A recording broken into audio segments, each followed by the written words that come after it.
आपकी ये मंदिर वाली जो जगह है वो कितने एकड़ में फैली हुई है? 22 एकड़ में, 22। जिसमें 322 छोटे छोटे मंदिर हैं भगवान के। ओहो, माने भगवान का पूरा शॉपिंग मॉल ही सजा के रखा है।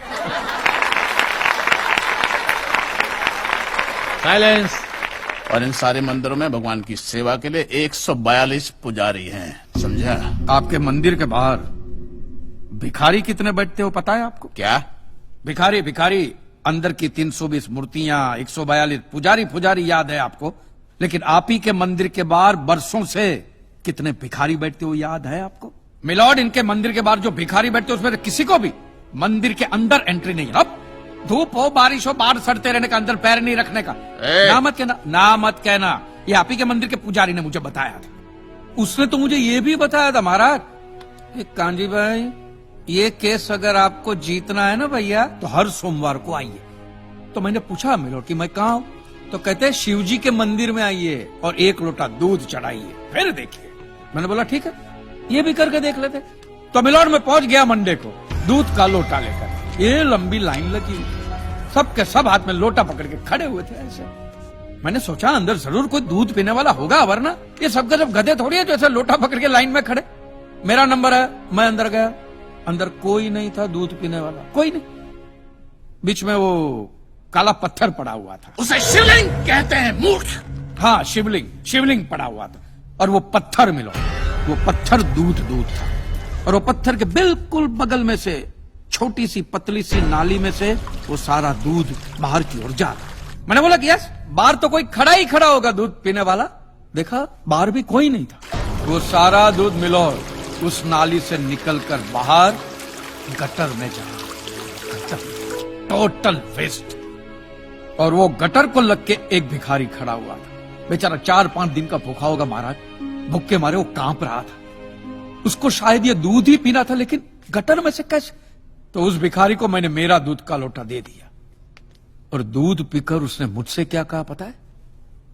भगवान तेरा भला करे।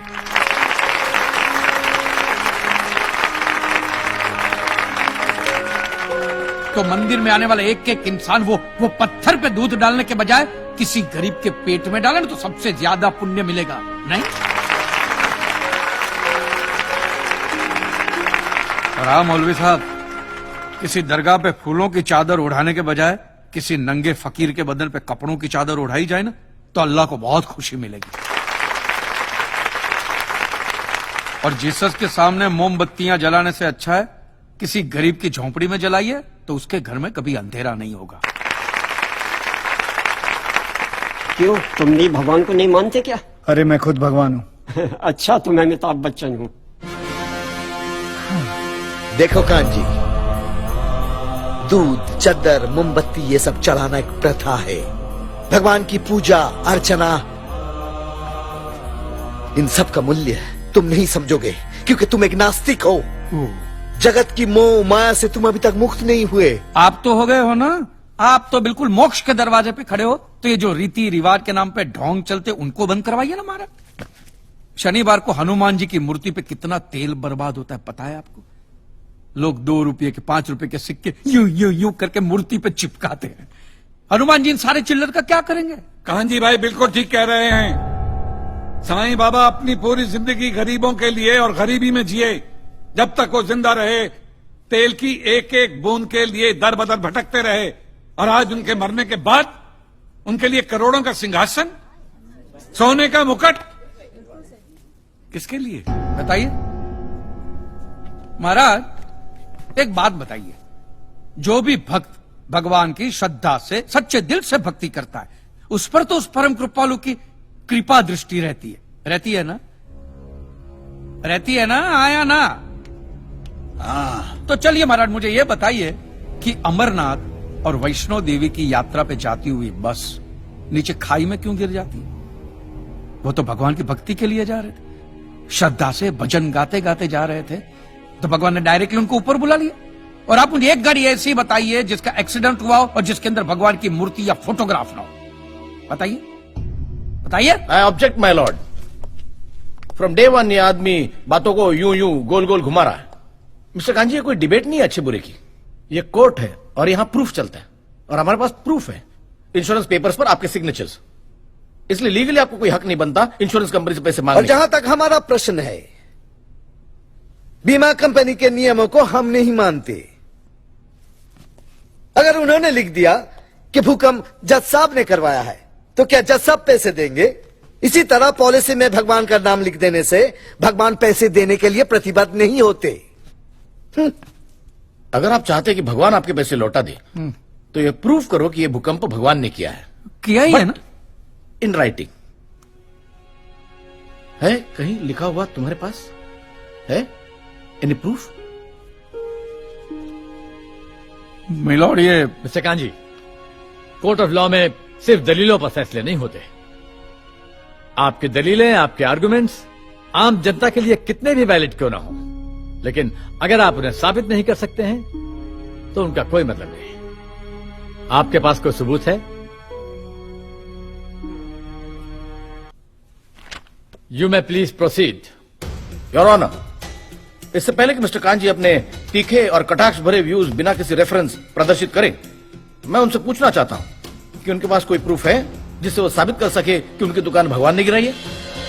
मिलॉर्ड, अब जो सवाल मैं पूछने जा रहा हूं उसके लिए मुझे एक ज्ञानी पंडित की जरूरत है। तो आप मेरे जो भी कोई ज्ञानी पंडित है वो यहां पे आए, सिर्फ ज्ञानी आए, ज्ञानी। हाँ, आप बैठ जाइए।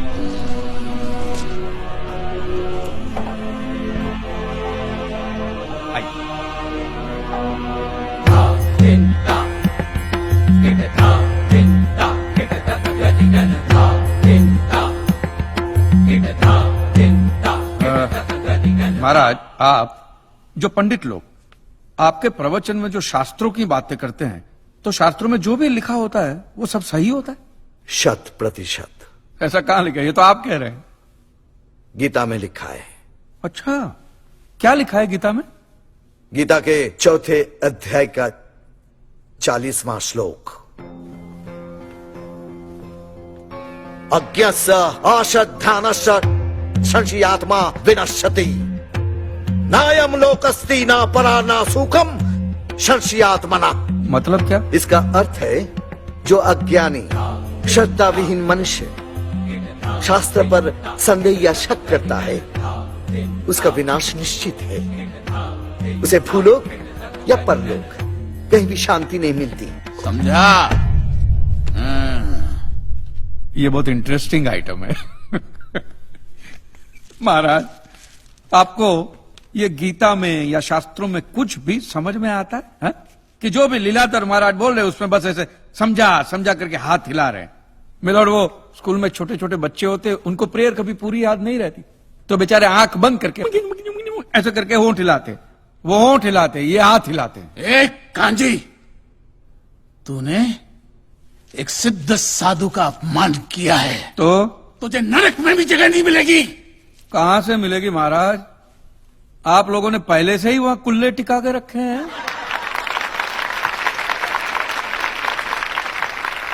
तेरा ये दुस्साहस नास्तिक!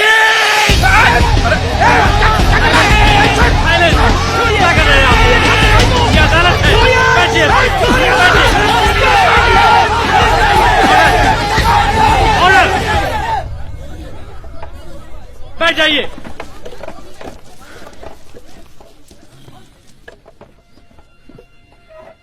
दुखेष्वनु द्विग्न मनः सुखेषु विगत स्पृह वितराग भय क्रोध स्थित धीर मुनि रुच्यते।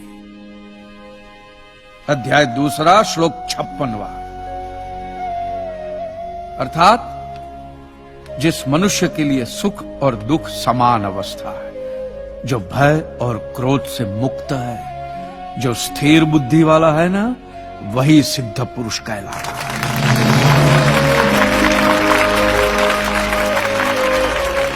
ये मुझे गीता सिखाएंगे?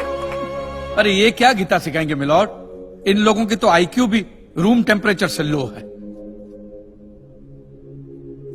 आपको 2 बात किया कही मैंने उकसाने के लिए, भड़काने के लिए, मुझे मारने चले हैं। ऐसी है आपकी सिद्धि सिद्धेश्वर? मिस्टर कांजी, उनकी सिद्धि क्या है, यह कोर्ट का मुद्दा नहीं है। कोर्ट का मुद्दा यह है कि आपकी दुकान किसने गिराई। भगवान ने गिराई है। ये आप फैसला सुना रहे। फैसला सुनाना जज साहब का काम है, आपका नहीं।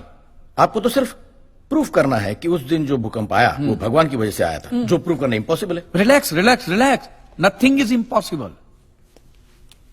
स्वामी जी, एक बात बताइए, भगवान ने ही ये भगवत गीता कही है, कही है, और भगवत गीता में जो भी कहा गया है वो सब सच है? 100%। Point to be noted milord. तो मुझे एक बात बताइए कि भगवान ने भगवत गीता के 9वें अध्याय के 8वें श्लोक में क्यों ऐसा कहा है कि पूरी सृष्टि का सर्जन मेरी इच्छा से हुआ, इसका विनाश भी मेरी इच्छा से होगा, ये पूरी सृष्टि मेरी इच्छा के अधीन है, इसके सर्जन और विनाश के लिए सिर्फ मैं और मैं ही जिम्मेदार हूं। और ये देखिए मिलॉर्ड, ये बाइबल में भी कहा गया है, Aiza chapter 54 verse 16 See, it is I who have created the smith who blows the fire of coals and produces a weapon fit for his purpose. I have also created the ravager to destroy. ये देखिए, ये कुरान शरीफ में भी है। सूरह जलजला 99 आयत 1 से 8 में भी लिखा है कि जब जमीन अपनी पूरी शिद्दत के साथ हिला डाली जाएगी और जमीन अपने अंदर के सारे बोझ को निकालकर बाहर डाल देगी और इंसान कहेगा कि ये उसको क्या हो रहा है, उस दिन वो अपने ऊपर बीते हालात बयां करेगी, क्योंकि तेरे रब ने उसे ऐसा करने का आदेश दिया होगा। रब ने।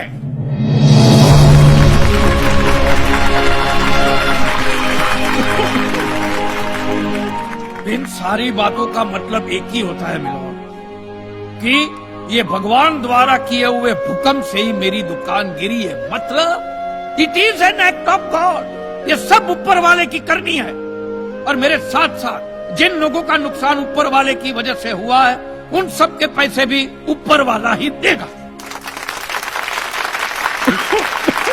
नहीं तो उनके collection agent. Your honour, mister Kanji Liladhar Swami को बातों में फंसा रहे हैं। सरदेसाई जी, क्या कर रहे हैं आप? अरे बोलने दो उससे, बोलने दो। अगर ये प्रूव हो जाता है कि भगवान है तो हम लोग पैसा देने से बच जाएंगे। अच्छा, पूरा दोष अब आप हम पर थोपना चाहते हैं। अपनी स्कीम से बचने के लिए आप भगवान का नाम नहीं ले सकते, क्योंकि भगवान पर सिर्फ हमारा कॉपीराइट है। कॉपीराइट? अरे 2 मंदिर क्या बनवा दिए? भगवान आपकी बात का मालूम है? खबरदार, हमारा संप्रदाय तुमको छोड़ेगा नहीं। क्या कर रहे हो? साइलेंस। रिलैक्स। आज तक तो मिलॉर्ड सिर्फ इतना ही सुनने में आया था कि भगवान की आरती होती है, आराधना होती है, यज्ञ वगैरह होता है। आज तो ये भी सुनने को मिल रहा है कि भगवान के कॉपीराइट भी होते हैं। भगवान के कॉपीराइट ऊपर वाले की ब्रांड बना दी है इन्होंने। आज मुझे विश्वास हो गया है कि भगवान नहीं है, बिल्कुल नहीं है, हो ही नहीं सकता, क्योंकि अगर वो होते तो उसने आप जैसे पाखंडियों को तो कब का उठा लिया होता। मुझे जो करना था वो मैंने साबित कर दिया है मिलॉर्ड। अब इसका पूरा फैसला